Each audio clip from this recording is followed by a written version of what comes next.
So this, I believe, is the last part of my presentation. This is 16 types. So you see them divided up here into groups of 4. So you have 4 groups of 4 equals 16. They're divided up into these groups because as a result of the natural oppositions, you have 4 groups. And so if you look, say, at this first group here, which I'll get into my interesting names for them in a moment, the democratic type, or the democratic temperament, rather. Each of those types, ISFJ, ESFJ, INTP, and ENTP, despite the fact that the NTPs and SFJs often are seen as opposites of each other, that's true in expression, but they still have all 4 of the same functions. It's just a matter of how they are arranged into dominant, inferior, or auxiliary, tertiary. So the ISFJ, when everything works itself out, they are dominant in introverted sensation and inferior in extroverted intuition. The ENTP, which often looks very different from the ISFJ in a lot of respects, is that way because they are dominant in extroverted intuition, but inferior in introverted sensation. So they're just a reversal. They're a flipping or a mirror image of the ISFJ. This is one of the important insights that you get from the cognitive function theory, is you see how there are, in fact, deep underlying relations between people and types, which would otherwise appear to be complete opposites and have nothing to do with each other.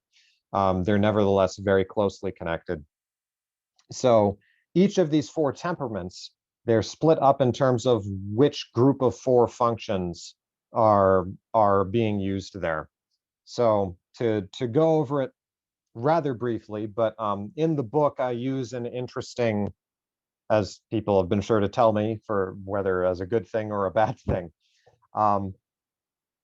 there are interesting labels that I applied to them to try to describe what happens when you have these 4 functions together.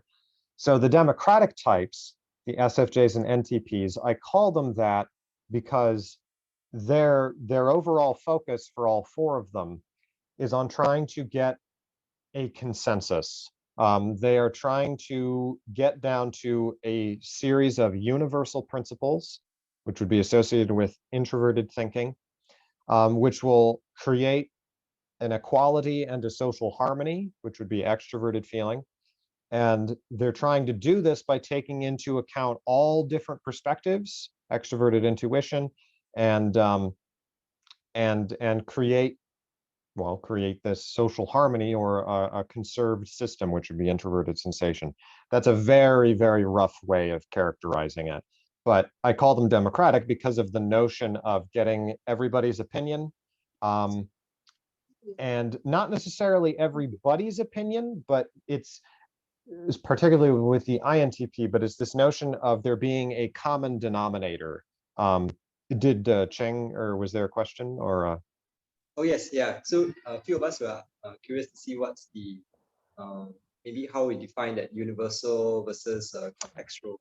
Yeah. Oh, but actually one point I was gonna say, like I gotta apologize. So one change that I made to this slide compared to what you thought is that for the anarchic types, I named it atomic. I mean, it's just my personal. That's fine. Flavor, that's just fine. But yeah, so we're curious to see about that, the universal versus contextual, how it's defined. That's a good idea. Yeah, I was skipping over it because I realized I hadn't laid some of the groundwork. But so what's going on there is I make the further distinction of universal versus contextual. So this is a way of characterizing the function axes. So I mentioned before how introverted intuition and extroverted sensation always go together, but they sort of repress each other mutually wherever they appear in the function stack. So what ends up happening is, because you have 8 functions and they are all each paired up with each other naturally, that gives you 4 function axes. In addition, these function axes can be further differentiated from each other with a new dichotomy, which is universal contextual. So extroverted sensation and introverted intuition form a perceiving axis, which always appears together and sort of covers one's perception. And extroverted thinking and introverted feeling form a judgment axis.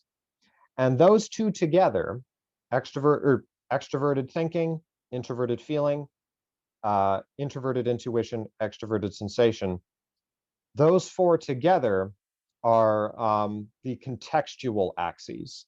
They are contextual perception and contextual judgment. So what contextual means is, it's the best way of describing it. It begins with this sense of the individual subject and individual ego, if you imagine almost like a single point on a page, and everything is from that perspective. And therefore, everything takes on a different meaning because of the individual point's context in a system. So there's a sense of individualism and also an element of limitation. One of the things you notice, say, with introverted intuition is that it will have very deep insights, but those insights will often be limited by the fact that you kind of have to get into the same headspace that the introverted intuitive type was in when they saw that insight, as it were, because it arose out of a very specific set of contextual conditions. And so they saw correctly, but only from this particular perspective, which was determined by where they were at that point in time. So it's very deep, but it's also, as I say, contextual. Um, the opposite of that I refer to as universal, which would be extroverted intuition, introverted sensation, extroverted feeling, and introverted thinking. And universal is where you are trying to get outside of your own perspective. You are trying to get, as it were, this universal perspective and try to get beyond the conditions of perspective in general. And what this requires is the creation of fundamental principles that have this universal application. If you're familiar with philosophy and you know anything about Immanuel Kant, he attempted to create an ethical system that was based on just perfectly universal principles or perfectly universalizable principles. The principle he used was called the categorical imperative. And all the categorical imperative says is that you should only live according to those principles that you're willing to let everybody else live by at the same time. So that's very universal. That's almost like universal in a nutshell, because what you're saying is, I am not allowed to make an exception of myself. And if I live by a certain rule, then I must be okay with everybody else living by that rule. And if everything collapses, well, then I guess it wasn't a good rule. That's the categorical imperative, and it's like universalism distilled. Whereas the opposite of that would be, say, Soren Kierkegaard, if you know anything about him, where he literally says, no, that's not correct, because people are individuals and have their own individual needs. So there might be something which is okay for me to do, or a principle which is right for me to live by, but which isn't all right for other people to live by. So that's very contextual. So that's the basic distinction between them. And so this makes it easier to understand what the temperaments are really about. The democratic temperament is all universal. They're universal perception and universal judgment. So they are all about trying to get out of an individual perspective and get a consensus and a harmony from all different parts of the system. The ESFJ is sort of the most obvious example of this, because they're all about trying to cooperate with everybody and get everybody involved. Come on, everybody, come give me a hug. And the INTJ, as we'll get into in a moment, does not like that. but the INTP also may appear to not like that, but psychologically speaking, they are still trying to create this general consensus by getting down to the most basic principles that apply to everything. So that's the quote democratic temperament.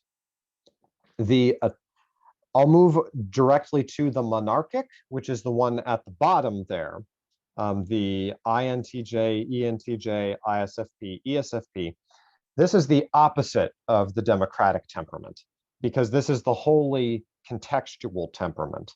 So these are the types which are very much, I am an individual and I'm seeing everything from my point of view, and I'm trying to arrange facts and trying to arrange the resources as I see them in my world into the most efficient way possible to meet my goals. So they're very goal oriented.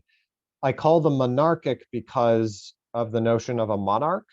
Psychologically, they are very, I have my one goal and I'm following my one path, and I'm going to go where this goal takes me. And everything thereby becomes a kind of resource for that. I saw a hand on Ching's thing. I don't know if that was, we can stop for a question, no problem. Yes. Sorry, Edmund. Thank you, Michael. Hi, Edmund. Hi. I just for me to just understand, right? So would you say maybe like philosophers like Schopenhauer, Nietzsche, they belong to monarchic, and then maybe Marcus Aurelius, Seneca, they belong more to atomic? Would that be? So I would Marcus Aurelius and Seneca and Kant and some of them, I would probably put in the democratic type, the fully universal type. Definitely Kant. And Nietzsche, I would definitely put in monarchic. Schopenhauer could be monarchic for reasons I'll get into. I think he's actually theocratic, but I haven't gone over the theocratic, so he's closer to the monarchic, I think, than democratic, but he has aspects of both. I don't know if that helps you understand a bit. Nietzsche, for sure, would be monarchic. Jung, if that's the case, then would Jung then be in maybe theocratic? Yes, I think he's a very good example of a theocratic type. Okay. So I'll run over these two quickly as well. So the theocratic type, oh, no problem. Yeah. The theocratic type would be, there's this mixture between contextual and universal. And I'll get into there's some interesting problems that might arise as a result of the mixture, but for now I'll just stick with the way I laid it out in the book. There's contextual perception and it's universal judgment. So they see things in this very contextual way. They perceive things from their own perspective, and they get these ideas and visions in this very broad sense, intuitions about things, which are in their nature very personal, but their judgment is universal. They want to, they want to make their vision universalizable to the general community. They want to make it something that can be harmonized ethically with what other people are doing. So what this results in is this kind of, the imagery I use and why I use the term theocratic, it's partially a joke, I admit. All of them are slightly meant to be a little jokey, but what's going on is you get this revelation, as it were. That's sometimes how it feels, in fact. And then you're like, great, I have this idea and I need to figure out how to translate it or communicate it to everybody else. How do I translate this so that it becomes universalizable? So you kind of have this distillation of the theocratic types ideas to the general masses. And and what you get with this is this, because what's interesting about it is you will get them describing the same idea in very different ways to different people. because they're trying to give the side of it that they feel will best be applicable to that person. And one of the other things that can happen is you can kind of get these sort of rings of intimacy with the theocratic type, where you have the outermost ring where it's the most distilled, and then the closer and closer you get to the theocratic type, the more and more you realize how personal the idea originally was. But that's more of a side note. So Jung, I do think, was a theocratic type. And Schopenhauer, I also suspect, was a theocratic type, though he was very misanthropic for a theocratic type, a little more than usual. So, for a lot of these people, it's like, oh, well, we'll never officially know, but there's a lot of thoughts on these things. Some people think that Plato was a theocratic type. So it's interesting because theocratic, you'll get elements that you find in the monarchic, but you'll also get elements in the democratic. You get this sort of mixture of the two, and sometimes it'll seem odd because you'll have this sense of, oh, in this situation, they seem almost aristocratic, or they seem almost like they're saying, well, this is good for one person, but not good for the other person, or even to the point of being elitist. But then all of a sudden in these other situations, they're extraordinarily egalitarian. You see this with Plato, where on the one hand, he's like, we should have this hierarchical society where the people who have the most knowledge are the rulers. But at the same time, we should also make sure that we're sexually egalitarian, and men and women have all the same roles. I don't know how familiar you are with Plato, but so that's interesting. Finally, we have the, as Ching has described them, the atomic types. And that's actually a good word, because the word I originally used in order to keep up the metaphor of sort of political metaphors was, I called them anarchic, because what they're doing is they are the opposite of the theocratic. The theocratic, another element of them is they are in some sense trying to unite everybody behind their vision, whether they realize that's what they're doing or not. I consider myself a theocratic type, so it's a way of poking fun at myself, because I'm like, I wrote this book, I have this vision, and I'm trying to make it as universal as possible so that I can gather, and this is sort of an unconscious thing I've noticed that happens with me that I can't totally avoid.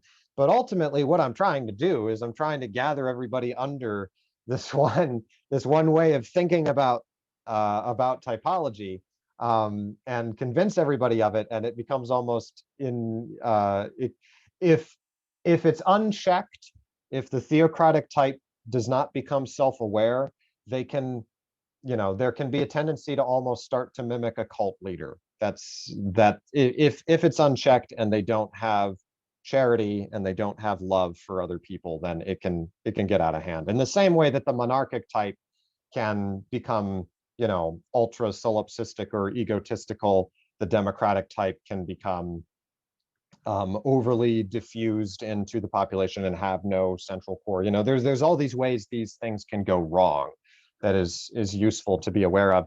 The anarchic type has the opposite problem from the theocratic. The theocratic is trying to unite everybody in a certain sense. The anarchic type is trying to help everybody become an individual.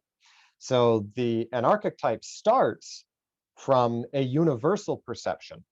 So they perceive things in terms which are much more universalizable and much more impersonal. You kind of have, it's almost like they are starting with a community understanding of things, but from there, they are trying to carve out a very personal world for themselves using contextual judgment. So they say, well, they're sort of assuming, well, we all see things in a similar way. We experience the same world, but I am an individual and I'm going to decide to like this and dislike that, and to carve up things in a way particular to me. And so they're trying to help people, break free of the homogeneity, the unity, which was probably created by a theocratic type. They're trying to break that up and deconstruct that so that people can be individuals. A useful way of describing this that I really like is it's the comparison between You have Dostoevsky, Fyodor Dostoevsky's book Crime and Punishment. Dostoevsky, I think, was a theocratic type, and Crime and Punishment, if you don't know, it's the story of a man who commits a murder precisely to prove that he is an individual, that he has an individual spirit and he doesn't have to follow the normal ethical rules. He can create his own ethical rules. So he commits this murder, and then he is tormented by guilt. And by the end of the book, he has confessed before the general body of people that he committed this murder. It was me, and I need to go to jail and submit to be reintegrated into society. That's Crime and Punishment. There's a lot more to it than that. It's a wonderful book, but well, it's a very dark book, but then, so that's sort of the theocratic notion of like, no, you need to become united with other people, ultimately. You need to find a way to reconcile your very individual ideas with the community. But then you have George Orwell and 1984, and I think he was actually an anarchic or atomic type. And you see this because his story is all about a man who starts out already sort of in this, subsumed into this community, which is crushing his individuality and doesn't allow him to think and feel what he himself thinks and feels. And he tries to break free of that and then is eventually sucked back in. And it's almost like a parody of some of the elements in Crime and Punishment.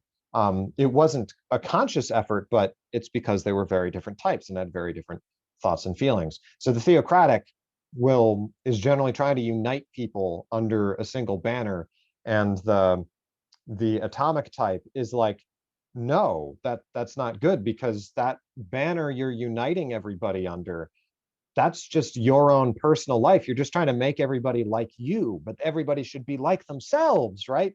They should be like themselves, and we need to split everybody up. And then the theocratic type is like, well, then there's no meaning in life, and they go back and forth like that, So those are the four temperaments, as I described them in Motes and Beams. There's recently been some discussion between me and a few other typologists about further ways to make these more nuanced. There's some discussion over the problem of saying that the democratic and monarchic types are pure types, as it were, or pure temperaments, whereas the atomic and theocratic are mixtures. And there's been attempts to try to refigure things to make things more obviously symmetrical, but that's still in the works. But if you would notice that, I'm just saying there's been some thoughts about that might be coming in the future. So there you go. Any questions or?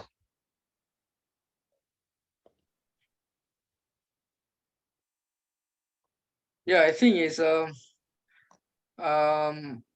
Michael, are you familiar with David Keirsey's Four Temperaments? Yes, I am. Very much so. So I already came across these temperaments from Ching and then from your book. Mm-hmm. I thought that David Keirsey's Four Temperaments are a lot more beginner friendly. Yes. The color is so distinctive. When it comes to this, it's very nuanced. I thought it's yeah. What's your opinion of David Keirsey's Four Temperaments? Idealist, yeah. Rational. Idealist, Rationals. Guardians. Guardians. Yeah, rationals, Artisans. guardians, and artisans. That's right. Yeah. Well, David Keirsey was one of the first people I encountered, actually, when I was first learning about personality theory. He was earlier than Jung for me, and I think for a lot of people. And I think you're right. I think it's very, very useful as because I think what he hit on is excuse me, surface level, but not in a bad way. And the way that's much closer to how somebody isn't going to go out and watch people and say, oh, you have democratic, anarchic, theocratic, monarchic. It's obvious. Because the whole point of it is it's not obvious. It's this underlying thing that you have to really understand what's going on with people. The Keirsey temperaments are much closer to what people actually experience and see. And in that sense, it's actually invaluable, and sort of people tend to start with Keirsey, and it's no wonder why. I think there's some, if you think Keirsey is the end all be all, I think you'll miss a lot of potential nuance and you'll oversimplify people a bit, but it's very useful as a start. But it splits up the types in a very different way. It puts the sensation types all together and the intuition types all together. And while that matches people's experience to a certain extent, I also think it can lead to a bias where the sensation types people can feel that they're all the same as each other and they're not as interesting, and whereas the intuition types is where it's at. That's from my generation, as it were, that was a problem. I think that's starting to get smoothed out a lot more, which is good. But yeah, I have a lot of respect for Keirsey, even though I've very much diverged from him in the end. But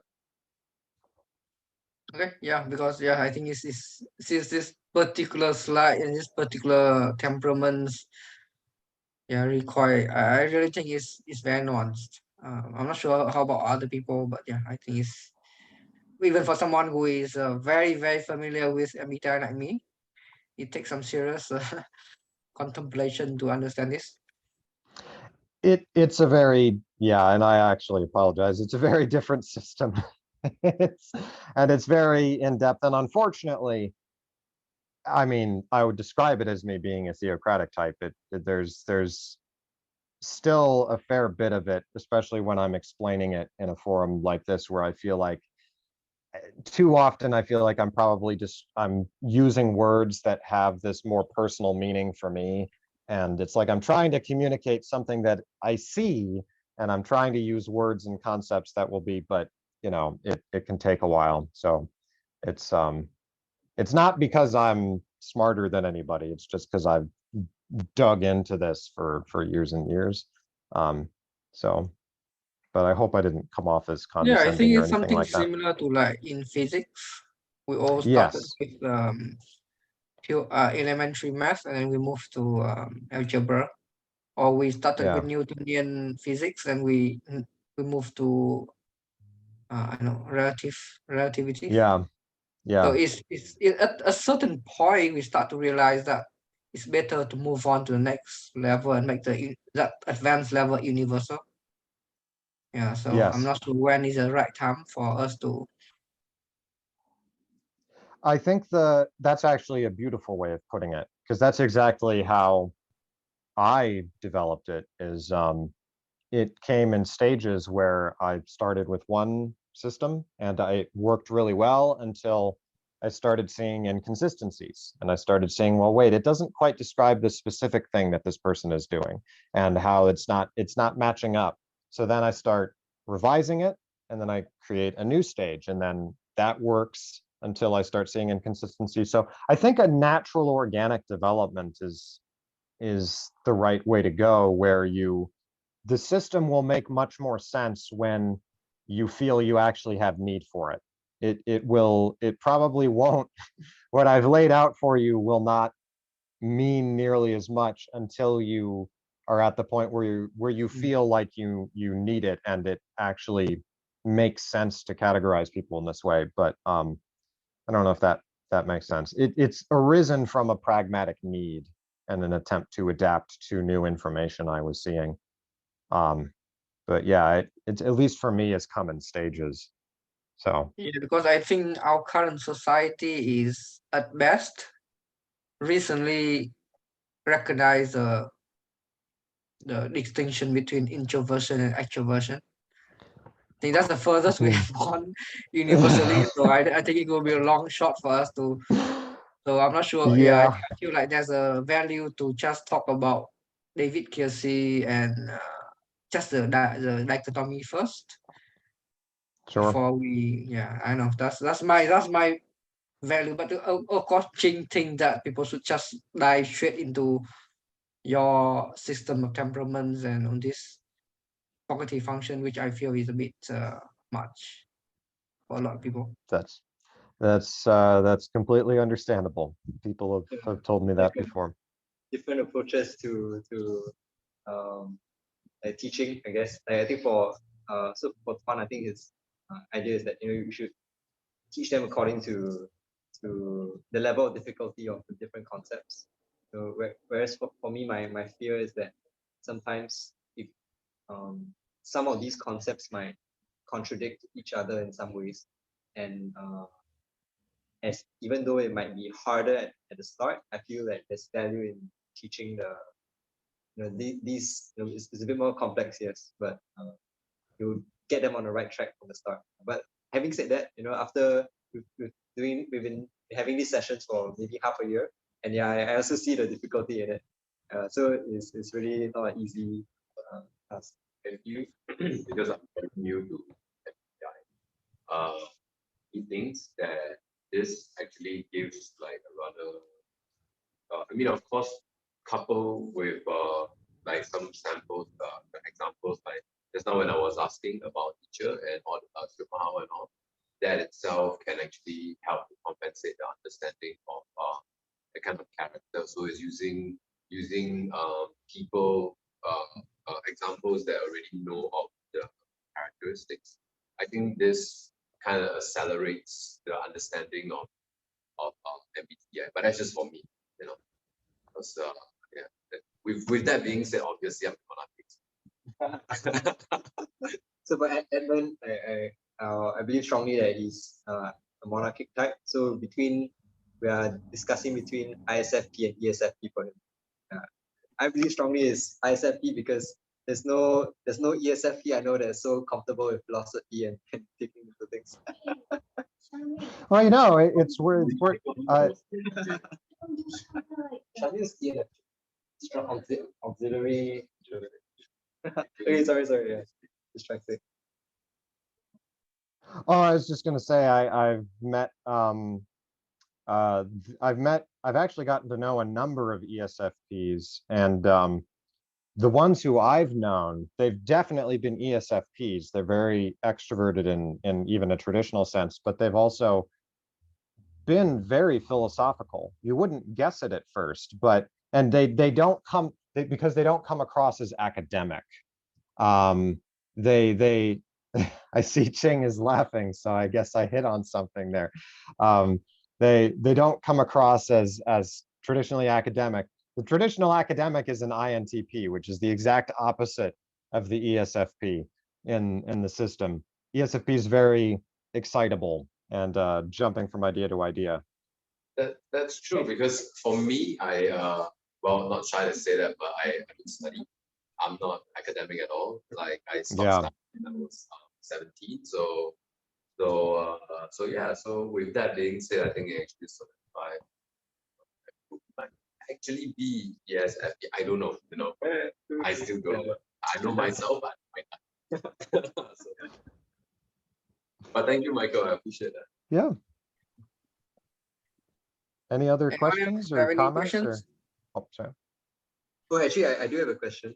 So it's beyond the slide, but just regarding the function slots. So this one might be a little bit on the one of the subconscious functions. So I'm very curious because when I read your book and got to the subconscious tertiary, like, to me that really blew me away. Like the identifying the subconscious tertiary as the weakest or the most uncharacteristic function, which was quite different from what I saw online previously, which would, I think, quite simplistically say, the last function would be the demon because it's the worst. Actually, I felt that the last function was more like dormant rather than actively self-destructive or anything. And I did feel so intimately that the subconscious tertiary was the most damaging. And I also see that in the people around me. Like, I'm very curious for yourself, how do you come to that observation? Because when I read Jung, I don't even think I see that in Jung's work, but yet I see it so intimately in my life and the lives of the other people around me. Yeah, so, and I didn't mention this, but I definitely should make sure I don't give the impression, and I do in the acknowledgements of the books, I make this clear, but I don't want to give the impression that I've had a lot of influences from a lot of different areas, particularly from other typologists. And so the temperaments and the notion of universal and contextual. Universal and contextual, that was my idea. I take full credit for that. It was from discussions with another fellow named John Barnes, so we can consider that sort of our dual discovery, if you will. But the temperaments, which I did come up with those on my own, but those had already been created in a system called socionics, which you might have heard of online. Yes, I wanted to mention that because Yeah. I only have I had a similar realization when I read socionic about your dichotomies.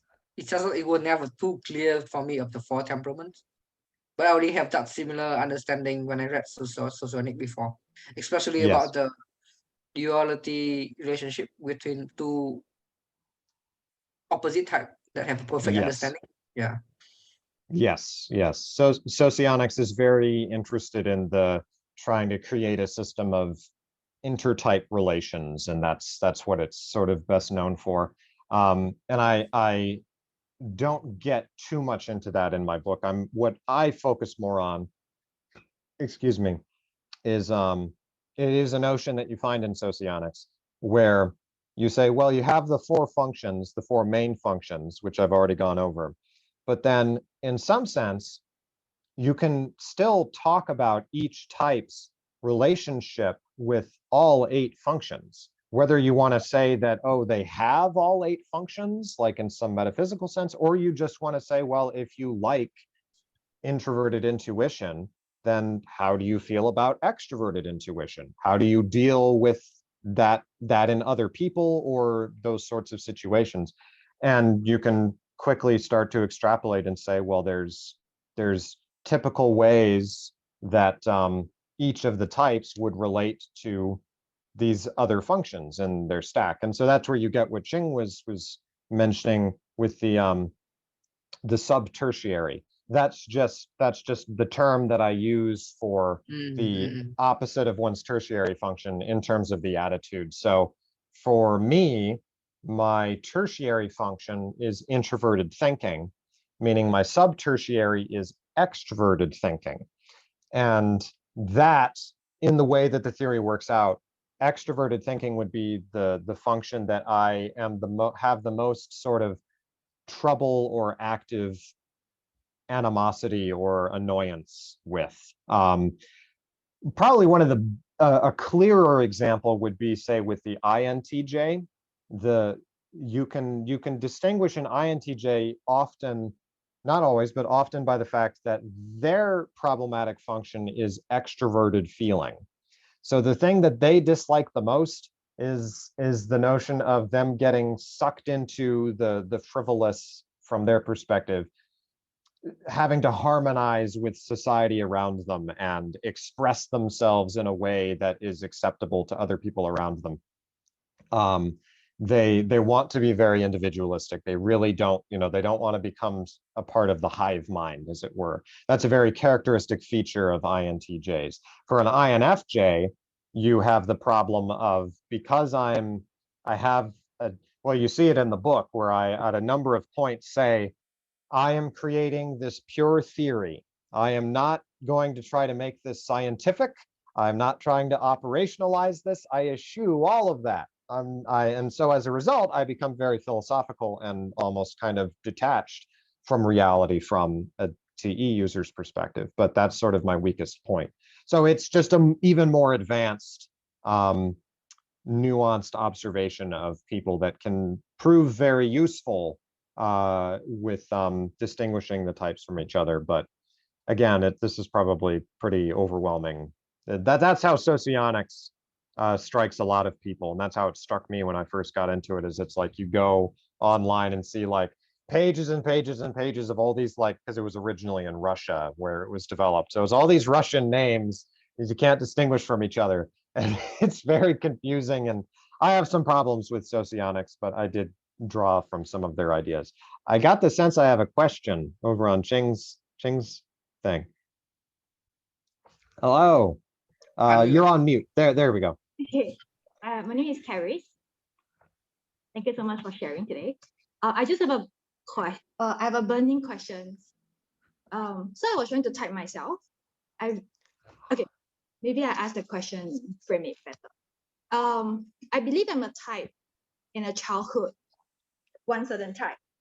But then I feel like after certain, life events, I'm now another type altogether. Mm-hmm. And just like, it's quite like what you all said just now. So basically what I have dominant, so I type myself ISFJ as a childhood. Okay. Like I identify myself so well with how it, how it should behave, how she behave. And then when I grow up now, when I look at myself, I feel more attached to ISFP. Mm-hmm.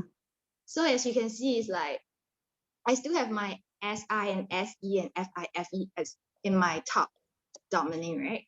So Yeah. could it be because of these conscious and subconscious that's happening, or is that possible? Like we actually change like from a type to another type because of childhood events. How that plays a part. That's a very good question, and I've thought a lot about that recently. It's interesting you asked that because so it's interesting. So originally, I was of the opinion no changing between types, and in a certain way, I'm still that way, if only because type for it to mean anything should be something more permanent. That all being said, who am I to say that somebody can't shift how they express themselves? A better way of approaching this actually would be my own experience, because I've suspected something similar has happened with me in a way where I consider myself INFJ, and I haven't changed from being an INFJ, but the INFJ's functions would be introverted intuition, extroverted feeling, introverted thinking, extroverted sensation. So if you do an interesting thing where if you simply changed the attitudes of those functions so that you now had extroverted intuition, introverted feeling, all the way down, oh, now you have the ENFP. So if all you do is change the attitudes, then you get this other type that is in a different temperament. And you often find an interesting complementarity between people who are of these two opposing types. And you get a similar thing with the INFJ and the INFP, because it sort of gets wishy-washy in there. So I bring all of this up because what you just described of starting as an ISFJ and then feeling there's something where I have more of this relation to the ISFP.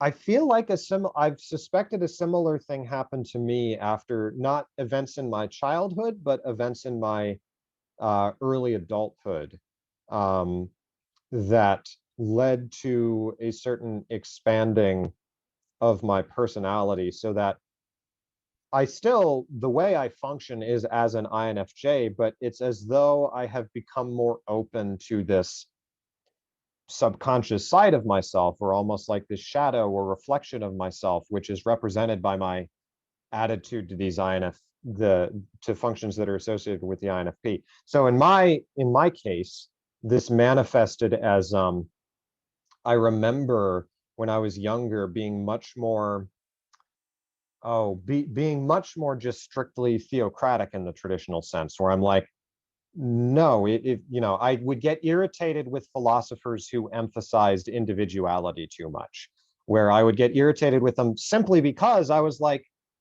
if you have no rules, so why don't you just go off? It's the exact same thinking that Dostoevsky had, where it's like, if you have your own rules, then why don't you just go off and be a murderer?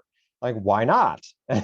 And that's how you just like, why don't you just don't have any rules and you just follow your own heart or whatever. Very cynical in that sense. And it was only after I feel like I had this shift where I actually began, and part of it was mediated by MBTI and by my studying these functions. As I really came to understand them, it made me understand other people and be much less judgmental and much better able to work with other people, and also to work with myself. because we all have a relationship to these different functions in our own way. So for me, that manifested, one of the ways it manifested was I became much less judgmental of those types, and much more accommodating, and much more likely to say, you know what, I need to ease off of some of that and be much more accepting of Thoreau or Emerson or some of these other figures, Nietzsche and Kierkegaard, and understand where they're coming from, and the notion of individuality. I don't know if that helps at all, but those are sort of my thoughts. What you're describing makes perfect sense to me from my own experiences, if I'm understanding you correctly. Yeah, I think it does speaks to me. So for now, do you recognize yourself as INFJ or INFP? INFJ, Definitely. all the way.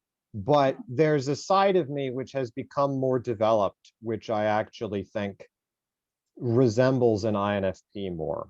And in fact, when I was talking with a sociologist friend of mine, Jack Aaron, the first time that we talked, he actually typed me as the equivalent of an INFP. And he cited some things that were real things I had been expressing, but I knew were things that were new parts of my personality since what had happened in my early adulthood, or new expressions of the personality that was already there, which, my being very, I don't know, it's difficult to describe, but the best for our purposes, it was, he thought I was an INFP. And then as he got to know me better, he's like, okay, no, you are an INFJ, but I think it's almost like I just integrated some aspects of that, because as a result, sorry, I'm not trying to toot my own horn here or say how great I am or something. That's not what I'm trying to do. But I feel like as a result of what I've gone through, I've become somewhat, I've gotten further along on my own journey of becoming a more whole person. And in some sense, that would be kind of the ultimate goal, I would think, of really understanding these functions and their oppositions with each other, as you become a more whole person and more better able to understand all of the different possibilities of humanity, et cetera, so. Yeah, I have a similar experience because Ching has a strong opinion that I am INTJ. I was going to guess that as well. So, Yeah. but Really? I can't you really. think I'm an INTJ? I swear I'm not saying that right. I was going to say INTJ or ENTJ, and then be prepared to be wrong, because I've been wrong with my guessing before. Yeah. But say Yeah. your So your piece, story because ring a lot to me as well. That people might mistype me now because they don't know who I am when we were younger, or what I have right. gone through to develop certain function, that because I have my own understanding of MBTI and I have been playing around with functions for the past several years. So yeah, so I don't think it's so yeah, so based on my there are several facets of understanding of MBTI, I don't recognize myself as an INTJ. Mhm. Yeah. And what is your opinions of Jung's transcendental function? Is that what you describe yourself? Is transcendental? Yes, the transcendental function or transformative function. So that's an interesting question. And I talk a little bit about it in the book, though I don't relate it directly to the personality theory. But so I find it a very interesting part of Jung's theory. This notion of, and in some sense, I feel like you probably could develop more of a theory of the potential of people expressing, sort of switching between different expressions of their personality to seem more like one type versus another in the course of their life. If you wanted to describe that, the transcendental function may very well be a very good way to do that, simply because you could describe it as somebody getting caught between two opposing poles, and then the stress gets so strong that in order to relieve the tension, the unconscious produces by virtue of what he calls the somewhat mystically the transcendent function, it produces this new synthesis or something which breaks up the tension. But I have not made any official efforts to integrate that into my system in any way. But it's an interesting, very interesting part Would of you his describe theory. your transcendental function as something similar to Fi? Just like in my case, just like in my I case, see. something similar to Ni. Something that I Right. think that in Dario Nadi's theory is that it's a chi-cycle theory where you have the dominant function, auxiliary function, and the opposite of the auxiliary function. So in your case, the Yeah. strongest actually can be Ni, Fe, and Fi. So do you Yeah. think that is pointing towards your something like that? Fi is very important to you? Yeah, actually, and I've heard that in a few places. I'd be willing to believe that, because that it's definitely the Fi part which has been more part of that sort of transformation. Seems like a bit of a too exaggerated word, but much more so than because I definitely still have this trouble with TE in a to a certain extent. That still remained.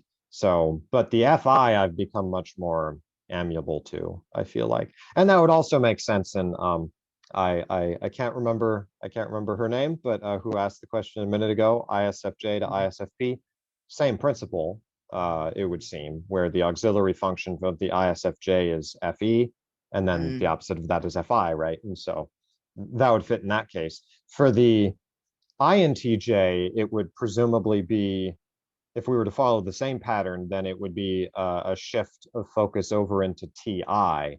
But but my case is actually I believe I'm INFP.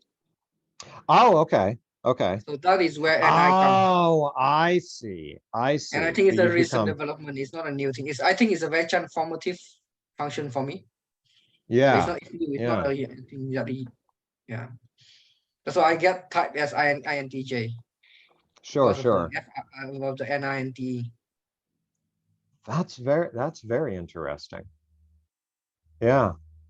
And you, frankly, you would know far better than me, because I've only known you for about an hour and a half. So, so what do I know in terms of typing you? But that's a very interesting So I idea. feel I don't know how you want to name it. Is it called sub auxiliary? Sub Sub-auxiliary, that would be what it is in my system. Yeah. I would theorize that it's some kind of transformative function that is quite important. That's a That's a very interesting idea. I'll have to play with that a bit. I'll be if I were to do anything with it, just I'll be sure to say Tuan Li or Tuan Lei, or Yeah. Tuan Lei. Okay. Yeah. I'll say Tuan Lei brought this idea to my attention. Or you can certainly make a video or something. Yeah, you about can it, get in but, touch with Dario Nadi. He had some Oh, survey, okay. and he proposed a tricycle model where, that's the tricycle model that I proposed to you, that people are actually quite strong with that sub auxiliary function. Interesting. Okay. And I think in socionic is similar, I think. I believe there's a similar idea. Yeah, I've heard some people talk about it that way.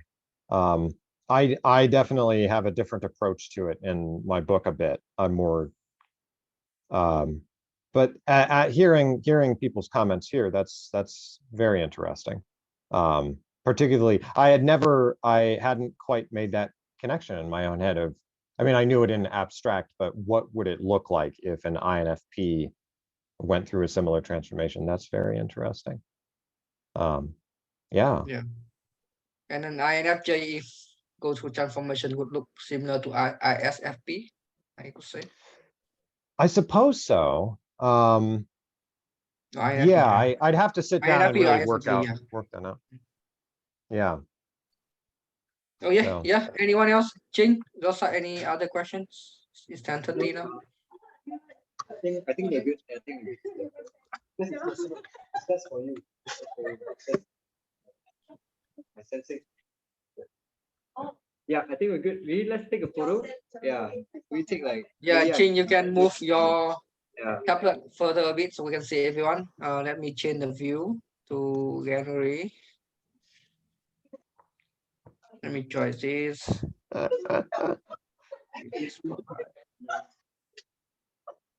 Yeah, you guys got a big view now.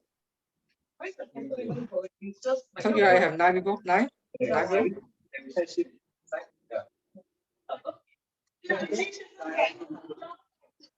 Who's the guy on the right side? He's not in the screen.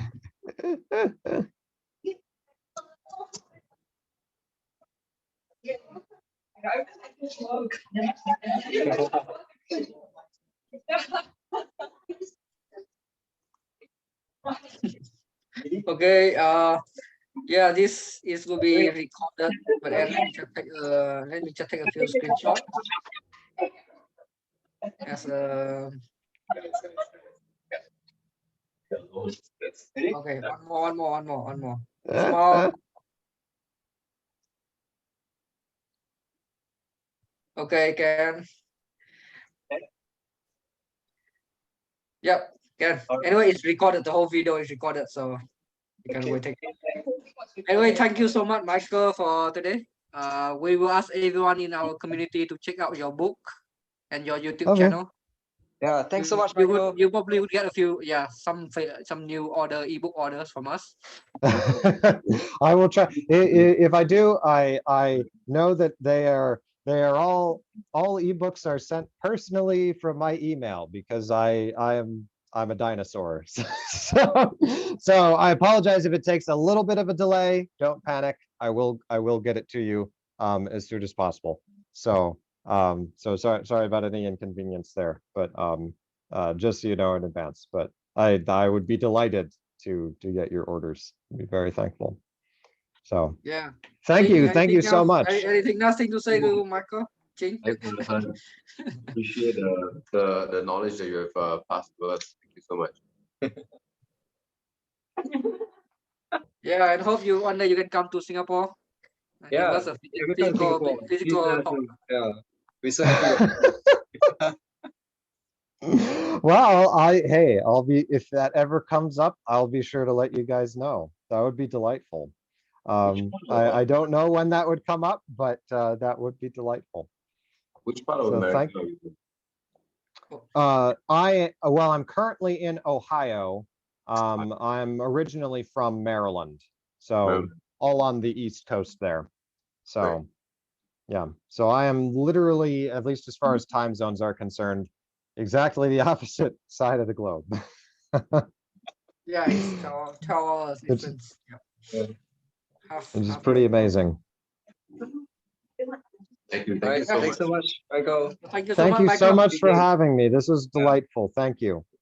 Bye. Someone's waving in the background there.